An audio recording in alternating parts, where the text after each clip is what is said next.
اب میں ایک عملی سوال کہہ رہا تھا کہ اس میں ایک بڑا عملی سوال ہے، میں کیا کروں؟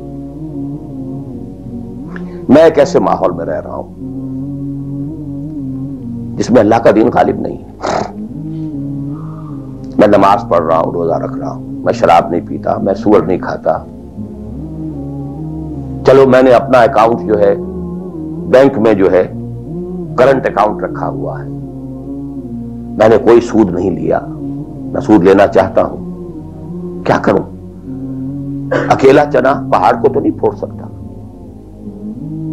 پورا نظام تو میرے بدلنے سے نہیں بدل جائے گا. تو میں تو رہا پھر 40%، 50%، 60%، 70% کافر کا کافر.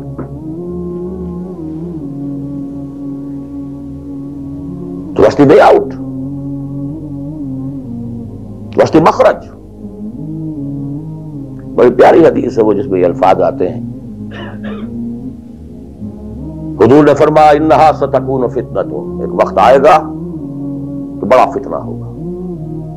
حضرت علی فرماتے میں نے فوراً عرض کیا مل مخرج منہا یا رسول اللہ، اے اللہ کے رسول یہ بتائیے اس سے نکلنے کا راستہ کون سا ہوگا؟ یہ نہیں پوچھا کیا فتنہ ہوگا، کیوں ہوگا، کب ہوگا، کیسے ہوگا، کدھر سے آئے گا، کچھ نہیں، نکلنے کا راستہ بتائیے. بلکہ ایک اور روایت اس حدیث کی اس سے بھی زیادہ پیاری ہے کہ اصل میں حضرت جبرائیل نے کہا حضور سے یا محمد امتک بعدک، اے محمد صلی اللہ علیہ وسلم کبھی سوچا ہے تمہارے بعد تمہاری امت کا کیا بنے گا؟ تو حضور پلٹ کر سوال کرتے ہیں مل مخرج منہا یا جبرائیل، تو بہت بڑا پرابلم تم نے اے جبرائیل میرے سامنے رکھا ہے، تو اب آپ ہی بتائیں اس سے نکلنے کا راستہ کیا؟ قال کتاب اللہ. وہ پوری حدیث پھر وہی ہے، کتاب اللہ فیہ خبر ما قبلکم ونبأ ما بعدکم وحکم ما بینکم وہو ذکر الحکیم وہو صراط المستقیم وہو حبل اللہ المتین. اس کا مخرج کیا ہے؟ یہ ہے اصل میں میرے اور اگر تو یہ بات سمجھ میں آ گئی، اس کے لیے تصور سمجھ لیجئے ہمارے دین میں کفارے کا ایک تصور ہے. آپ نے روزہ توڑ دیا وہ تو ٹوٹ گیا، کیا کروں؟ جڑ تو نہیں سکتا. کب اشکوں سے جڑ سکتا ہے؟ جو ٹوٹ گیا سو ٹوٹ گیا. موتی ہو کہ شیشہ جام کے مل، جو ٹوٹ گیا سو ٹوٹ گیا. تم ناحق ٹکڑے چن چن کر دامن میں چھپائے بیٹھے ہو، شیشوں کا مسیحا کوئی نہیں، کیا آس لگائے بیٹھے، وہ تو ٹوٹ گیا.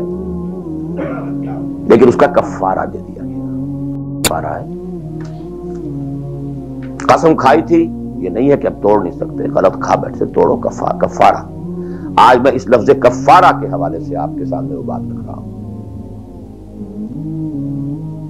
اب مجھے اللہ نے پیدا کر دیا اس دور میں، کسی کو ہندوستان میں پیدا کیا، کسی کو انگلستان میں کیا ہے، کسی کو امریکہ میں کیا ہے، کسی کو پاکستان میں کیا ہے، کچھ کو پاکستان پہنچا دیا ہے چاہے زبردستی چاہے اپنی مرضی سے، کسی کو یہاں پہنچا دیا ہے چاہے کسی بھی نیت اور کسی بھی ارادے سے. لیکن اب ہے کہیں ہے، کیا کریں؟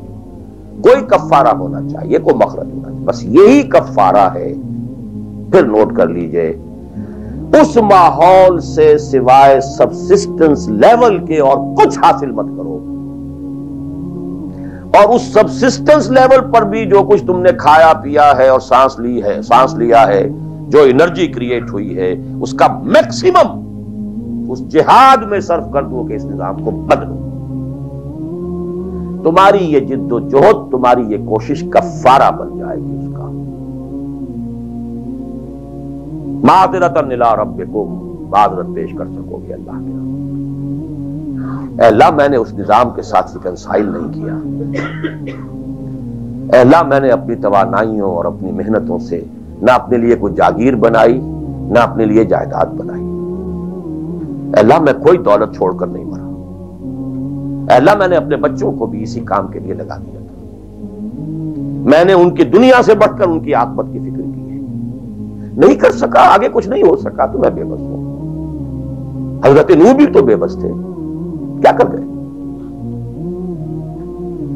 لیکن اللہ نے فرمایا وَإِنَّ فِي الْأَرْضِ لَآيَاتٍ لِّقَوْمٍ يَسْمَعُونَ. لیکن اگر کسی بھی درجے میں ریکنسیلیشن ہے، کمپیٹیبلٹی ہے، اس کو آپ نے ایکسپٹ کر لیا ہے، اس میں پھلنے پھولنے اور پھیلنے کا بندوبست کر رہے ہیں، you are doomed. Everything will be multiplied by a big zero and will become a zero. یہ ہے جو میں سمجھا.